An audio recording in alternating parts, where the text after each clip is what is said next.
अल्हम्दुलिल्लाहि रब्बिल आलमीन वस्सलातु वस्सलामु अला सय्यिदिल अंबिया'i वल मुरसलीन अम्मा बाद फ़अऊज़ु बिल्लाहि मिनश शैतानिर रजीम बिस्मिल्लाहिर रहमानिर रहीम अस्सलातु वस्सलामु अलैका या रसूलल्लाह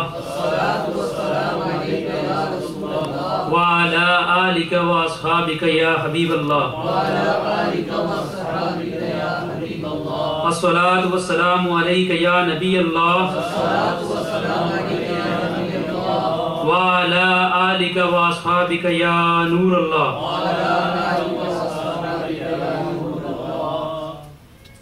हज़रत सैयदना अब्दुल मुवाहिब शाज़ली रहमतुल्लाह अलैह फरमाते हैं, जनाब रसालत माब सल्लल्लाहु ताला अलैहि वसल्लम ने मुझे ख्वाब में अपने दीदार फैज़ असार से मुशर्रफ किया और फरमाया, तुम बरोज़े क़यामत मेरे 1,00,000 उम्मतियों की शफ़ाअत करोगे।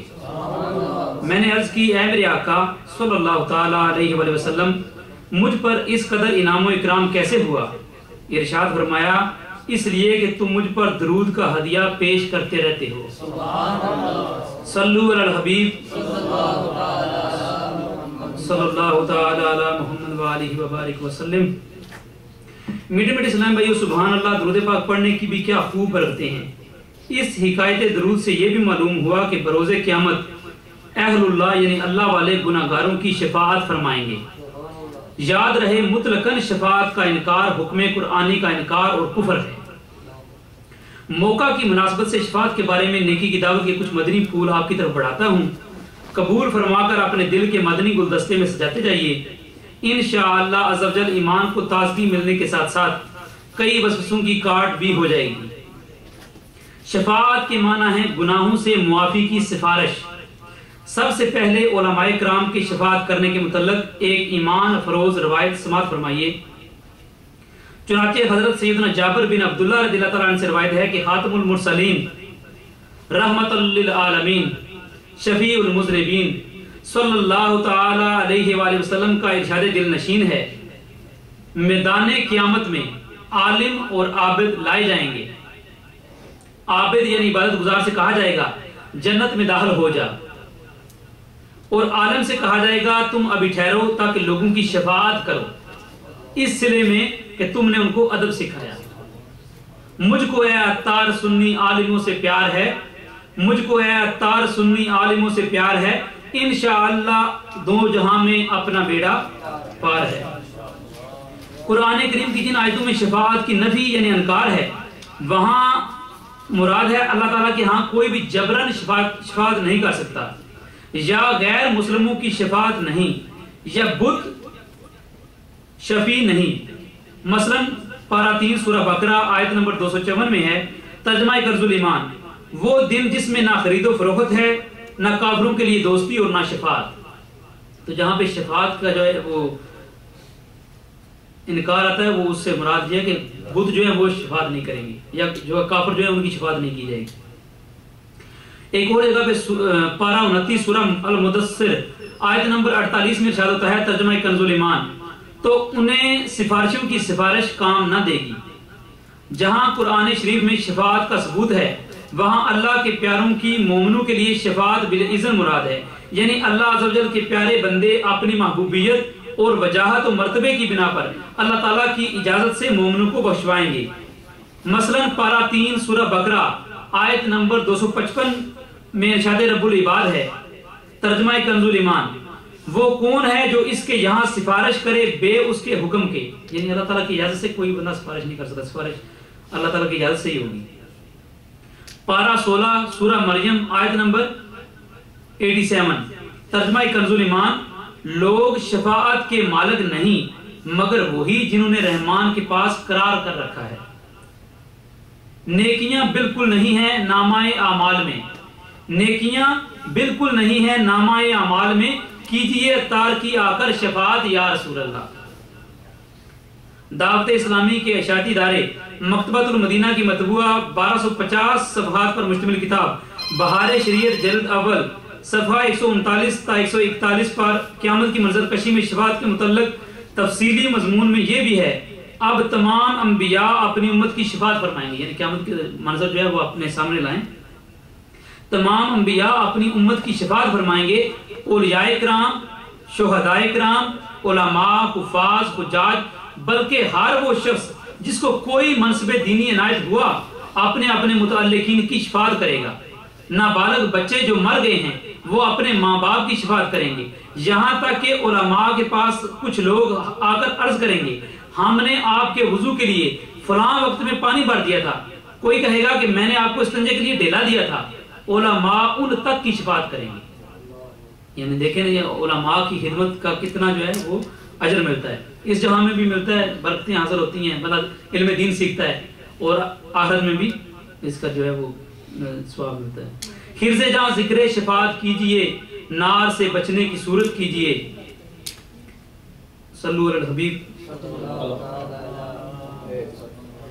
मुहक्किक़ अल-इतलाक़ हातिमुल मुहद्दिसीन हजरत अल्लामा शेख अब्दुल हक मुहद्दिस देलवी रहमतुल्लाह अलैह शफाअत की किस्में बयान करते हुए फरमाते हैं, नंबर 1, शफाअत की पहली किस्म शफाअत उज़्मा है, जिसका तमाम मखलूकात को नफा मिलेगा, और ये हमारे मोहतरम नबी मक्की मदनी सल्लल्लाहु ताला अलैहि वसल्लम के साथ खास है।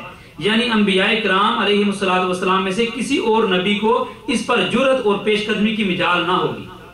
और ये शिफात लोगों को आराम पहुंचाने, मैदान हशर में देर तक ठहरने से छुटकारा दिलाने, अल्लाह के फैसले और हिसाब के जल्दी करने और क़यामत के दिन की सख्ती और परेशानी से निकालने के लिए होगी। यानी ये शिफात उज़्मा, ये इसमें सब की शिफात होगी। कुफार हैं, मुसलमान हैं, जो भी, क्योंकि जब वो असाब के लिए परेशान होंगे, हिसाब नहीं हो रहा, शुरू नहीं हो रहा, तो फिर रसूल सल्लल्लाहु अलैहि वसल्लम की शिफात से ये सारी जो है मुश्किल उनकी आसान होगी। दूसरी किस्म की शिफात एक कौम को बेहिसाब जन्नत में दाखिल करवाने के लिए होगी, और ये शिफात भी हमारे नबी पाक सल्लल्लाहु ताला अलैहि वसल्लम के लिए साबित है, और बाज़ उलमाए किराम के नजदीक ये शिफात हुजूर सल्लल्लाहु अलैहि वसल्लम ही के साथ खास है। तीसरी किस्म की शिफात उन लोगों के बारे में होगी जिनकी नेकियां और बुराइयां बराबर बराबर होंगी और शिफात की मदद से जन्नत में दाखिल होंगे। चौथी किस्म की शिफात उन लोगों के लिए होगी जो कि दोज़ख के हकदार हो चुके होंगे। ये हम जैसे लोगों के लिए जो दोज़ख के हकदार हो चुके होंगे, तो हुजूर पुरनूर शाफ़े यौमुन नशूर सल्लल्लाहु अलैहि वसल्लम शफात फरमाकर उनको जन्नत में लाएंगे। पांचवी किस्म की शिफात मर्तबे की बुलंदी और बुजुर्गी की जाति के लिए होगी, जो जन्नत में ऑलरेडी हैं उनके लिए। छठी किस्म की शिफात उन गुनहगारों के बारे में होगी जो कि जहन्नम में पहुंच चुके होंगे और शिफात की वजह से निकल आएंगे, और इस तरह की शिफात दीगर अंबिया किराम, फरिश्ते, उलमा और शुहदा भी फरमाएंगे। सातवीं किस्म की शिफात जन्नत खोलने के बारे में होगी। आठवीं किस्म की शिफात खासकर मदीना मुनव्वरा वालों और मदीने के ताजवार सुल्तान बाहरुबार सल्लल्लाहु अलैहि वसल्लम के रोजा अनवर की ज़ियारत करने वालों के लिए खुसूसी तरीके पर होगी। अल्लाह ताला हमको भी ये शिफात भी नसीब फरमाए। हशर में हम भी सैर देखेंगे, हशर में हम भी सैर देखेंगे, मुनकर आज उनसे इल्तिजा न करे। आज ले उनकी पनाह, आज मदद मांग उनसे, आज ले उनकी पनाह, आज मदद मांग उनसे, फिर ना मानेंगे क़यामत में अगर मान गया। आज अगर रसूल सल्लल्लाहु अलैहि वसल्लम से मदद मांगने को शिर्क आप कह रहे हैं, तो कल जो है किस मुंह से फिर रसूल सल्लल्लाहु अलैहि वसल्लम से जाकर और सारे बल्कि नबियों से जाकर बोलेंगे कि हमारी मदद करें। शिफात की उम्मीद पर गुनाह करने वाला ऐसा ही है जैसे अच्छा डॉक्टर मिल जाने की उम्मीद पर कोई जहर खा ले, या हड्डियों के माहिर डॉक्टर के मिलने की उम्मीद पर गाड़ी के नीचे खुद को गिरा कर सारे बदन की हड्डियां तोड़वा डाले, और यकीनन कोई भी ऐसा नहीं कर सकता। लिहाजा हर दम गुनाहों से बचते रहना जरूरी है। शिफात की उम्मीद पर अल्लाह और रसूल की नाफरमानियां करके खुद को जहन्नम के अजाब के लिए पेश करते रहना निहायत खतरनाक है। अल्लाह अज़्ज़ वजल की खुफिया तदबीर से हर वक्त डरते रहना चाहिए। अगर गुनाहों की नहुसत से ईमान ही बर्बाद हो गया तो शिफात कैसी? यानी जो ईमान बुरा खात्मा होता है, ये बुरे अमाल की वजह से जो है वो आहर में हो सकता है। इसकी एक वजह बुरे खात्मे की बुरे अमाल हो सकता है। तो अगर बुरे काम करेंगे तो हो सकता है मौत के वक्त जो है ईमान का ही जो है वो सलब हो जाए, ईमान खत्म हो जाए, तो फिर शिफात कहाँ होगी? खुदा की कसम हमेशा हमेशा के लिए दोज़ख की बढ़ती आग और गुनाह अज़ाबों का सामना होगा। वलियाज़ु बिल्लाह। अल्लाह की पनाह। हाँ, बचने की लाख कोशिश के बावजूद ना चाहते हुए भी बसा औक़ात जो आदमी गुनाहों में फंस जाता है, उसे चाहिए कि तौबा इस्तग़फ़ार भी करता रहे और शफ़ीए रोज़े माशर सल्लल्लाहु ताला अलैहि वसल्लम से शिफात की हिरात भी मांगता रहे। ऐ शाफ़े उमम शाह ज़ीजा ले खबर, लिल्लाह ले खबर, मेरी लिल्लाह ले खबर। मुजरिम को बारगाहे अदालत में लाए हैं, तख्ता है बेकसी में तेरी राह ले खबर। अहले अमल को उनके अमल काम आएंगे, अहले अमल को उनके अमल काम आएंगे, मेरा है कौन तेरे सिवा आहले खबर। हजरत सईदना नुमान बिन बशीर रज़ियल्लाहु अन्हु से मरवी है कि रसूलों के सालार, नबियों के सरदार, दो आलम के मालिक व मुख्तार सल्लल्लाहु ताला अलैहि वसल्लम का फरमाने मुश्कबार है, अल्लाह अज़्ज़ा वजल की हुदूद में सुस्ती करने वाले और उनमें मुब्तला होने वाले की मिसाल उन लोगों जैसी है जिन्होंने कश्ती में कुरानबाजी की तो बाज के हिस्से में निचला हिस्सा आया और बाज के हिस्से में ऊपर वाला। बस नीचे वालों को पानी के लिए ऊपर वालों के पास जाना होता था तो उन्होंने इसे ज़ेमत शुमार करते हुए एक कुल्हाड़ी ली और कश्ती के निचले हिस्से में एक शख्स सुराख करने लगा तो ऊपर वाले उसके पास आए और कहा कि तुझे क्या हो गया है। कहा कि तुम्हें मेरी वजह से तकलीफ होती थी और पानी के बगैर गुजारा नहीं। अब अगर उन्होंने इसका हाथ पकड़ लिया तो उसे बचा लिया और खुद भी बच जाएंगे, और अगर उसे छोड़ रखा तो उसे हलाक करेंगे और अपनी जानों को भी हलाक करेंगे। इस हदीस पाक के तहत मिरातुल मनाजीह में है। इस हदीस शरीफ में एक मिसाल के जरिए बुराई से रोकने और नेकी का हुक्म देने की अहमियत को वाज़ेह किया गया और बताया गया कि अगर ये समझकर कि अमरुन बिल मारूफ व नह्युन अनिल मुनकर यानी नेकी की दावत देना, नेकी के लिए लोगों को हुक्म देना और बुराई से मना करने का फरीज़ा तर्क कर दिया जाए कि बुराई करने वाला खुद नुकसान उठाएगा, हमारा क्या नुकसान है, तो ये सोच गलत है। आज लोग कहते हैं कि या शेख अपनी अपनी देख, और फिर कहते हैं यार उसने अपनी कब्र में जाना है, हमने अपनी कब्र में जाना है, तो ये सोच जो है वो गलत है। इसलिए कि उसके गुनाह के असरार तमाम माशरे को अपनी लपेट में ले लेते हैं, और जिस तरह कश्ती तोड़ने वाला अकेला ही नहीं डूबता बल्कि वो सब लोग डूबते हैं जो कश्ती में सवार हैं, इसी तरह बुराई करने वाले चंद अफराद का ये जुर्म तमाम मुआशरे में नासूर बनकर फैल जाता है।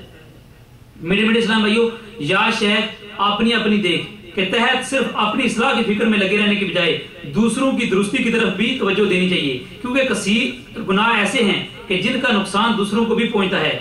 मसलन अगर कोई शख्स चोरी का गुनाह करे तो उस शख्स को भी नुकसान होगा जिसकी चीज चुराई गई, बल्कि यही मामला डाका डालने, अमानत में खयानत करने, गाली देने, तोहमत लगाने, गीबत करने, चुगली खाने, किसी के ऐब उछालने, नाहक किसी का माल खाने, खून बहाने, किसी को बिला इजाजत शरी तकलीफ पहुंचाने, कर्ज दबा लेने, किसी चीज से नागवार गुजरने के बावजूद बिला इजाजत इस्तेमाल करने, माँ बाप को सताने और बद निगाही करने वगैरह का है। यानी जितने ये गुनाह गिनवाए गए हैं और भी गुनाह हैं। जो भी आप गुनाह करते हैं आपको भी नुकसान होता है और जो दूसरा सामने वाला बंदा उसका भी गुनाह करते हैं। अगर मैं गिबत किसी की कर रहा हूँ तो जो है मैं अपना भी जो है वो गुनाह तो मेरे सर पर भी आ रहा है, लेकिन जो दूसरे लोग सुनेंगे वो भी बदगुमानी में आएंगे, यार ये देखो दाढ़ी रख के ये जो है वो किस तरह के गुनाह कर रहे हैं, तो वो भी गुनाहों में पड़ेंगे।